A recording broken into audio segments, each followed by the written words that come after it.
All right, so this is the lesson plan analysis for my 5E lesson that I taught. Just sort of overview reminder of the topic.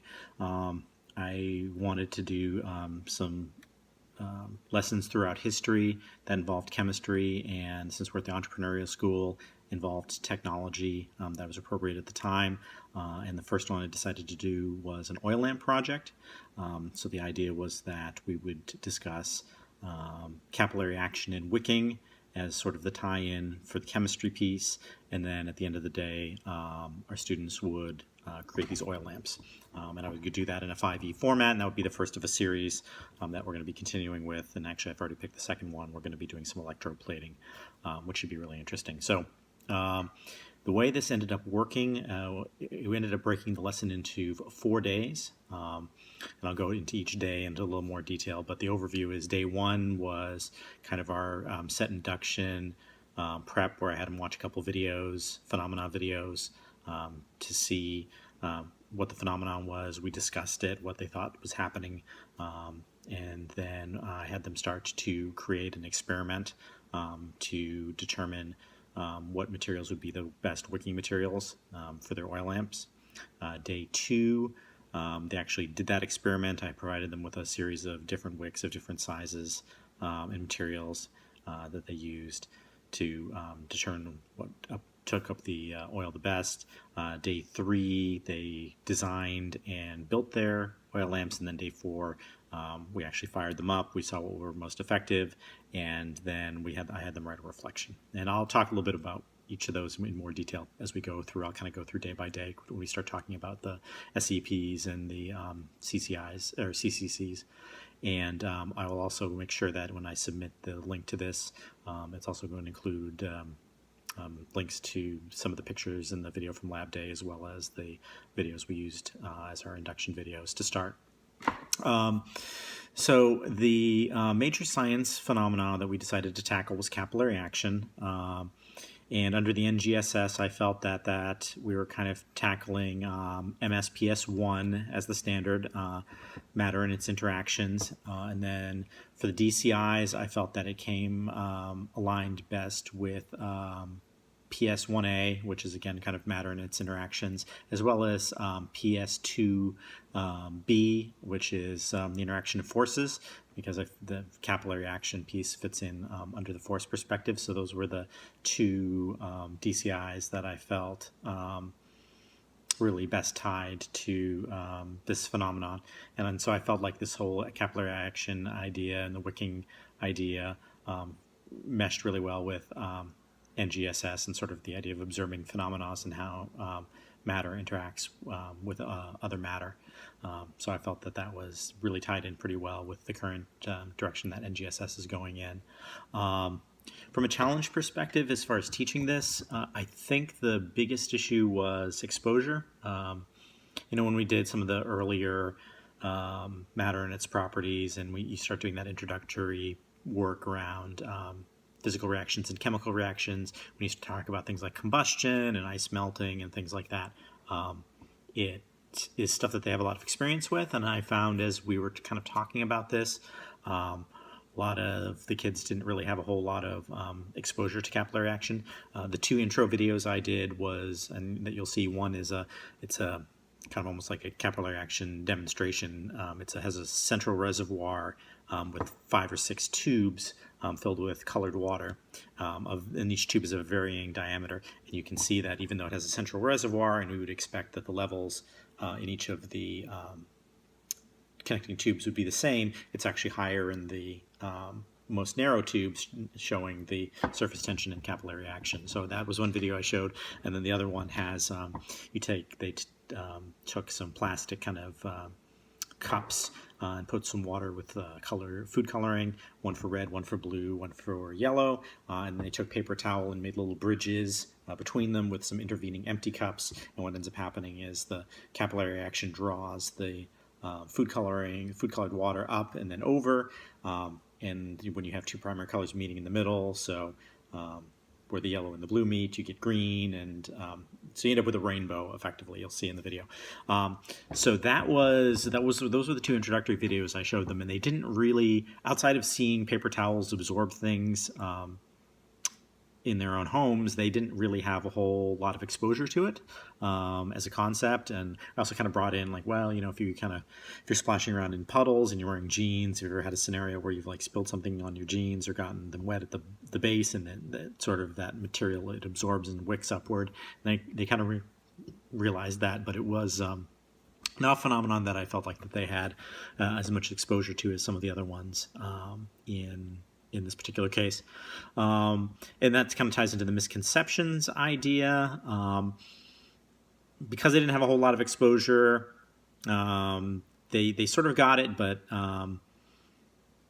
they thought it kind of, especially when we were looking at the video where the paper towel was drawing up the food coloring through capillary action, and then it was depositing it in the other cup, they tied that to gravity on the back end. Once it reaches the apex going downward, now it's going to be gravity that's pulling it back down. And I said, well, do you think it would have continued upward had it not been arced like that? And then they said yes. So just that was really, there weren't a whole lot of misconceptions, particularly because they didn't have a lot of exposure coming into it. So that didn't really come into play too much. And so kind of breaking it down sort of day by day. So day one, we watched the two videos. I gave a brief introduction on liquid properties and capillary action, and I sort of exposed them to the idea of that, we're going to use this at the end of the day to make these oil lamps, and this is how ancient peoples did it. And so there, like I said, I think, PS1A, PS2B, I think on this day, the cross-cutting concept was probably systems and systems modeling, because right now we're going to determine part of day one was determining how we were going to determine what the best wicking material is. I need to step back because I didn't say that. So after we watched the videos and after we discussed, the idea that I had for them was I brought in 7 different wicking materials, 3 dedicated wicks, fiber, like cotton wicks, 1 a wooden wick, and then 3 other different types of cloth. And so I gave them those as materials that they had available, as well as beakers, liquid, tape, popsicle sticks, other stuff that they could use to set it up. And the goal for the end of the day was for them to determine which would be the best wicking material for this oil lamp concept that they're going to eventually get to. So I let them design their own experiment around that. Most of them came up with either a time-based or a distance-based. So the idea is whichever one has absorbed the most liquid after 5 minutes, with time being or distance being the independent variable, and then some of them wanted to do something where they timed each one to get to a fixed point, sort of the reverse. That was where they 99% landed on. And then we actually had one group that was kind of interesting. They wanted to weigh the wick before and then after and see the difference to determine how much oil had been absorbed, which I thought was actually very creative. It wasn't something that I'd considered, and I let them do that as well. So day one, cross-cutting concepts, systems and systems modeling, and then I felt like the SCPs were asking questions, developing models, and planning investigations. So that was kind of day one. Day two ended up being the lab itself, where once they had thought of this idea of how they were going to test it, I gave them the materials and they actually tested it. And when we talk about the reflection on the actual day of peace, I'll talk more about that and some of the mistakes that I made, which were a couple. But here, it took the whole lab, the whole 50 minutes to work on that. And then the cross-cutting concepts there, I believe, are cause and effect. Again, systems and system modeling, and then structure and function, because now we have these different wicks of different materials and different sizes, and we're putting them into a liquid, and we're seeing how the liquid, the oil, gets drawn up. So that's where I feel that we're at with for day two.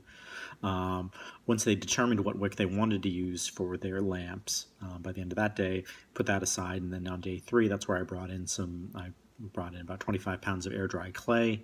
And I had the students, while they were watching their, on the previous day, while they were watching their oil be taken up, by the wicks, they were also starting to draw out their prototype oil lamp, so I could kind of take a look at it and see, you know, what that looked like. And throughout the whole thing, I'm kind of asking them questions. Well, this wick is working better than this wick. Why do you think that is? What factors do you think you need to consider when they're doing their design for the lamp? I said, okay, you're going to be using this. What do you think you need to consider?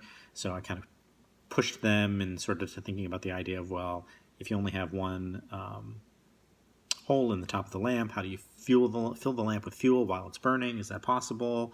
Or the ideas of, you know, sort of things like that. How are you going to hold it if it's hot? So just try to push them into the direction of them visualizing what it's actually going to be like to use this lamp in practice, and sort of see what they came up with there. So once they had that design, day 3 was the actual prototype construction with the air dry clay. So here I felt like the cross-cutting concepts were again, cause and effect, systems and systems modeling, structure and function, and then the SEPs now have changed to construct, explanation, and design solutions. Whereas day 2's, I don't think I said day 2's SEPs were kind of conducting investigations, analyzing, interpreting data, and then using mathematical and computational thinking when they're actually doing the analysis of the wicks. And so a lot of discussion around design and how to make sure these things are safe.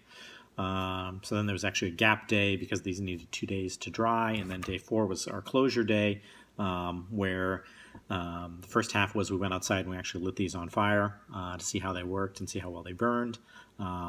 So again, similar DCIs and cross-cutting concepts, but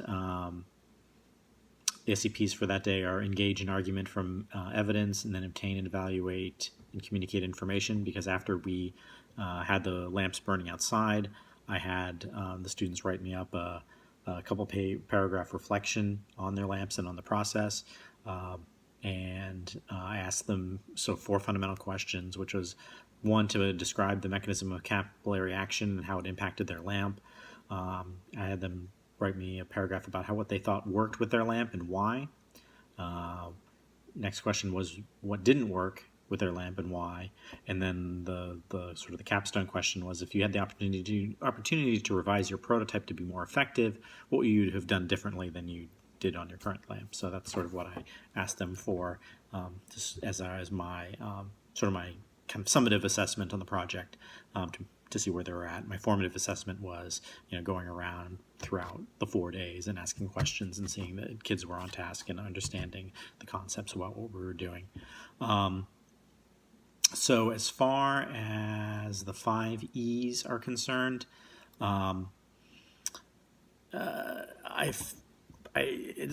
each day almost kind of has its own E. I felt like day 1 was really engagement and anticipatory set, because we're watching the videos, we're talking about it, we're talking about the phenomena, if they'd seen that phenomena in their day-to-day life, what they thought the phenomenon meant. So I felt that was kind of my engagement period there.